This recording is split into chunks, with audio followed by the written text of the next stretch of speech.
Primeira coisa que a gente tem que fazer, pessoal, é o diagrama de corpo livre. Deixa eu já trazer aqui um pronto.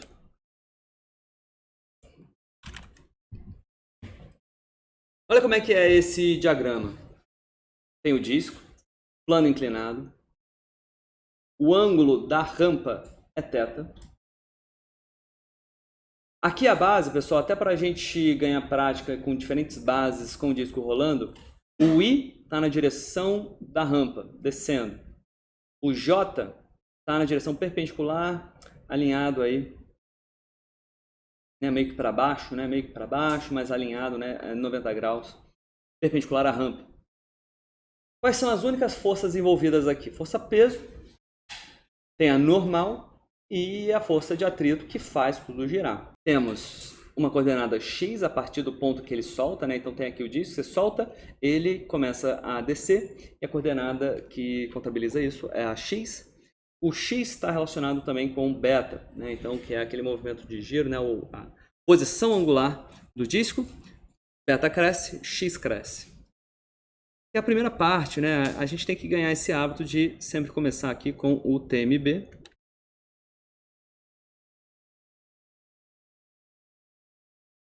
Em relação ao CG. Vamos lá, o TMB é a cara da segunda lei, né? É aquilo que a gente sempre aplica. É massa vezes aceleração, soma todas as forças da maneira que elas aparecem. Depois a gente vê a componente vetorial de cada uma delas. Por exemplo, a força peso, vetor, a força normal, né? O vetor normal, e também a força de atrito, Φ, com o vetor aqui em cima também. Agora a gente, né, consegue substituir e colocar massa vezes a grandeza escalar de aceleração I igual mg seno de θ, já decompondo na direção I, mais mg cosseno de θ na direção J. Então a gente já fez a decomposição do mg que está aqui na vertical, mas como a base está inclinada junto com a rampa, essa é a decomposição, menos, aí sim, a normal, J menos Φ na direção I.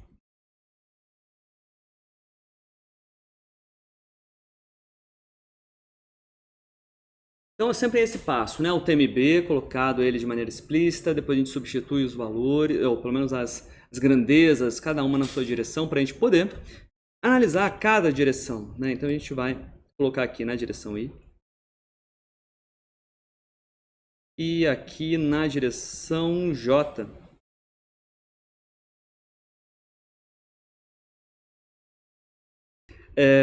Decompondo, então, a gente estava aqui, né, depois do diagrama de corpo livre, a gente passou pelo TMB e viu aqui as forças, né? Então, vamos lá. Massa vezes aceleração. Ah, não, eu estava te respondendo. Era aceleração. Acompanha aqui o ponto G, aqui, o ponto central do disco. Massa vezes aceleração igual a mg. Oi? Perfeito. Mg seno. Tá. E aí, cuidado aqui de novo, tá, pessoal? Em muitos casos, realmente, a FAT é MN. Aqui não. Necessariamente, né? Aqui não há nada que nos induz aqui a...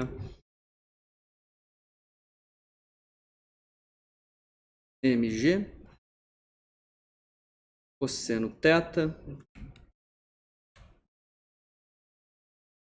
menos a normal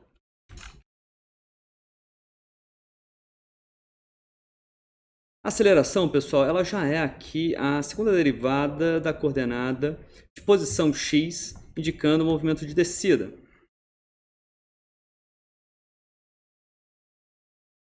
Isso aqui, né, é uma equação, ela é atendida, mas ela não agrega muita coisa, justamente porque o Φ aqui está condicionado, né, não é necessariamente um limite aqui para a gente. O Φ vai assumir qualquer valor aí entre 0 e μ vezes a normal.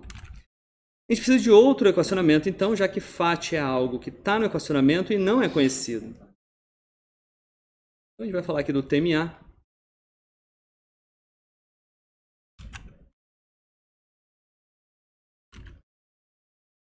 JZ, ômega Z, ponto, vetor K, igual. E aí é o momento, né? O momento da força, lembra? É o braço de alavanca, escrito dessa maneira, né? Então é o vetor. É o vetor que vai do ponto em relação ao qual a gente está avaliando o momento até o ponto de aplicação da força. Então C menos G é um vetor que vai de G para C. Produto vetorial menos a Φ, que é a maneira aqui que a gente está definindo ela em relação à nossa base. C menos G, então, vai de G para C, que é esse ponto de contato. Então, a gente está falando aí no raio R, na direção J, positivo, porque o J está justamente ali, meio que para baixo, né, na diagonal ali. Bom, vamos só repetir aqui esse lado e chegar no resultado final do momento. Vai dar R Φ na direção K, né? Vai dar J com I, menos com menos ali do Φ vai dar mais, R vezes o Φ K.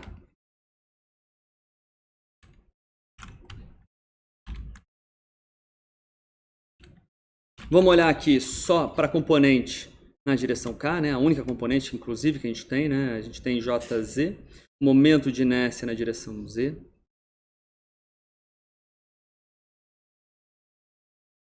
Aceleração do disco, raio da roda, vezes a força de atrito. Bom, aspecto geométrico aqui. X igual a beta vezes R. Então, deriva duas vezes, o beta é igual a x dois pontos, já passando o R aqui, dividindo para o outro lado, é o x dois pontos sobre R, a gente faz essa substituição.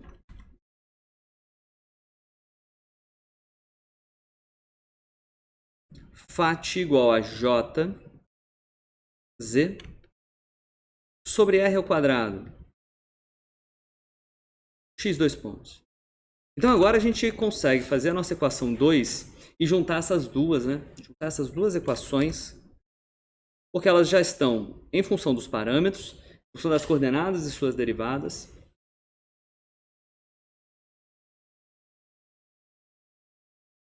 E a gente vai conseguir eliminar a Φ, substituindo uma na outra. A ideia aqui é pegar a 2, equação 2, e substituir na 1. Quando a gente faz isso, a gente acaba tendo aqui M, x dois pontos, igual mg seno de θ, menos o jz sobre r ao quadrado, x dois pontos. A gente, mais uma vez, chega na expressão muito parecida com a expressão que a gente viu lá em cima. O lado esquerdo, aliás, é igual, né? Fica m mais j z sobre o raio ao quadrado. X dois pontos é a aceleração. Do lado direito fica o mg seno de θ. Então essa é a equação de movimento. É aqui que começa a análise.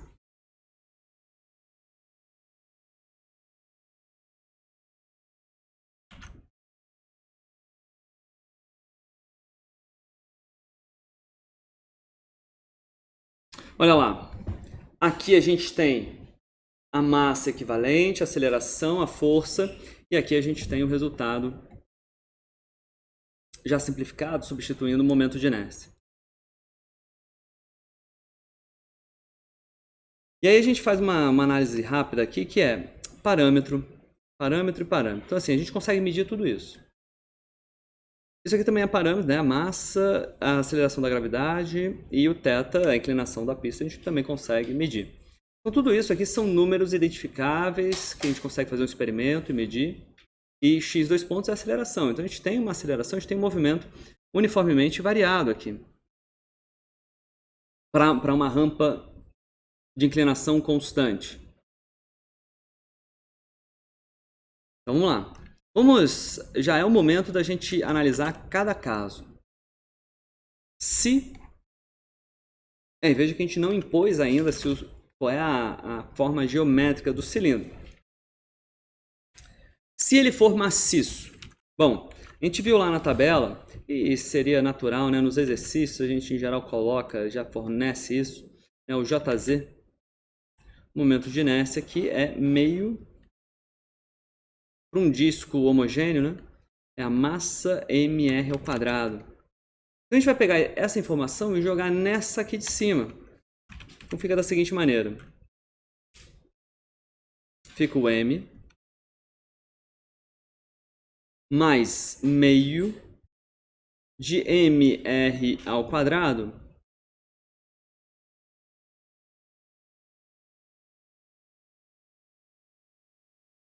vezes 1 sobre o raio ao quadrado, que era o que já tinha,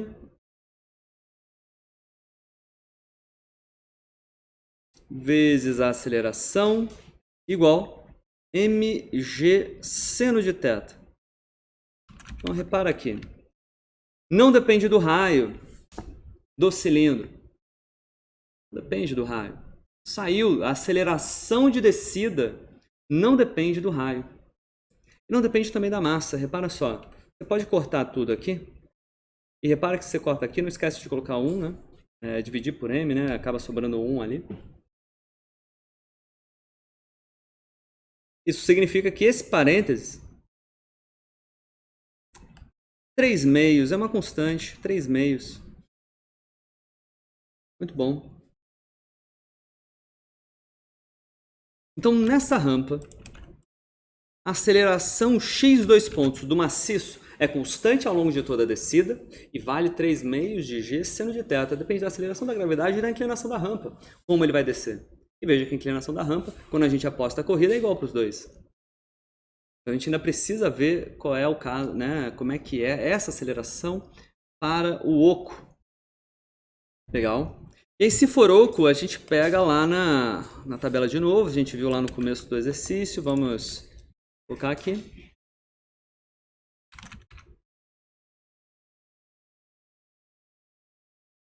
JZ mr ao quadrado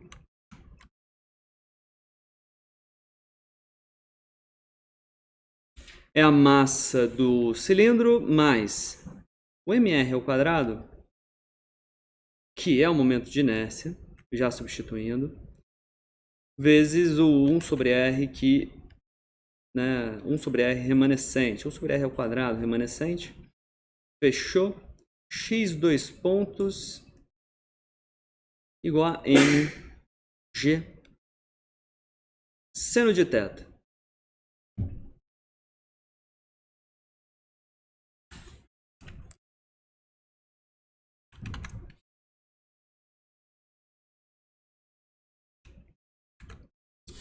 Já trouxe aqui o resultado, que é proveniente do corte do raio, corte das massas, sobrou 1, e aqui virá 2, né? Passa esse 2 para o outro lado, fica meio de g seno de θ. O θ é igual para os dois. Aceleração da gravidade, claro, também. Então a aceleração do maciço descendo a rampa é maior do que meio, que é a aceleração do oco. E é por isso que o oco sempre perde essa corrida.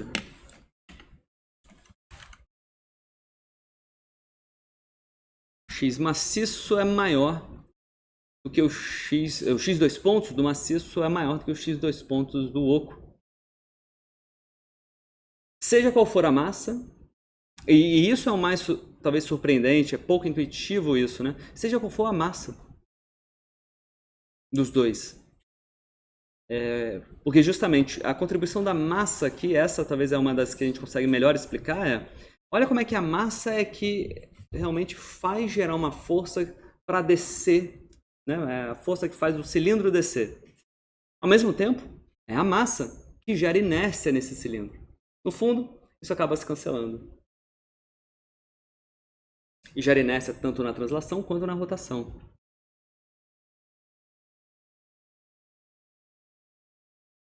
O oco demora sempre mais a descer a rampa em comparação com o maciço.